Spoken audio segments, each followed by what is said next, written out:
वक्फा user के deletion पर stay लगाया है और साथ ही साथ कोई सेंट्रल वक्फ काउंसिल के बनाने पर स्टे लगाया गया है, स्टेट वक्फ बोर्ड के बनाने पर स्टे लगाया गया है। पूरे सर आज के फैसले से आप मुतमईन हैं सर, क्योंकि कल सुप्रीम कोर्ट 3 डायरेक्शन देने वाला था, लेकिन आप सेटिस्फाई है सुप्रीम कोर्ट आज का जो फैसला उससे आप सेटिस्फाई हैं सर? कितना आश्वस्त? देखिए, मैं joint working committee of parliament का मेंबर था। जितने अमेंडमेंट सरकार ने उसमें लाए थे हमने उसकी मुखालिफत की और हमने डाइसेंट रिपोर्ट दिया। पार्लियामेंट में भी मैंने उस पूरे बिल की मुखालिफत की है। दूसरे बिल के प्रोविजंस को मान लूंगा, ये सवाल ही पैदा नहीं होता। हम पूरे उस बिल को उस एक्ट को अनकॉन्स्टिट्यूशनल मानते हैं और ये आर्टिकल 25, आर्टिकल 26, 14 और 15 और 29 का ग्रेव वायलेशन है। ये हम पहले से ही बोल किया है और आज फिर आपके सामने रिपीट कर रहा हूँ। No. See, let us be very careful. The Honorable Supreme Court, as rightly pointed out by my counsel, Mr. Nizam Pasha, the Supreme Court has said that the Central Waqf Council and the State Waqf Boards will not be constituted. Waqf by user cannot be deleted.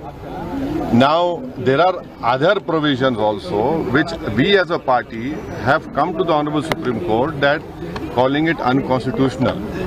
Now, whenever it will be heard, our counsel, Mr. Nizam Pasha, on behalf of me, will be arguing it.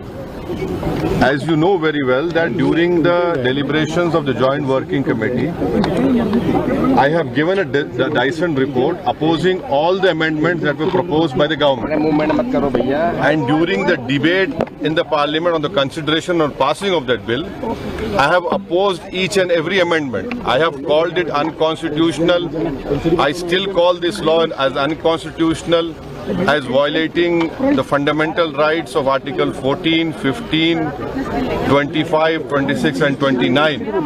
So our legal battle will continue to ensure that this act, against this act will continue.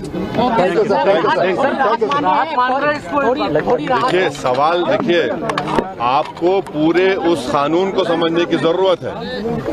अब 5 साल का मुसलमान practising रहेगा sir, इधर भी 5 साल practising मुसलमान का तो रहेगा। अब उसको कौन डिसाइड करेगा? अब कोई महिला है, उसको कौन डिसाइड करेगा? तो ऐसे कई उसमें जो अमेंडमेंट्स के जरिए लॉ बनाया गया है, हम उसके आज भी मुखालिफत कर रहे हैं और कल भी अपोज करते रहेंगे। और लीगली हम सुप्रीम कोर्ट में चैलेंज किए, हम उसको उन तमाम चीजों को violation of the fundamental rights मानते हैं। ठीक है, धन्यवाद। Thank you.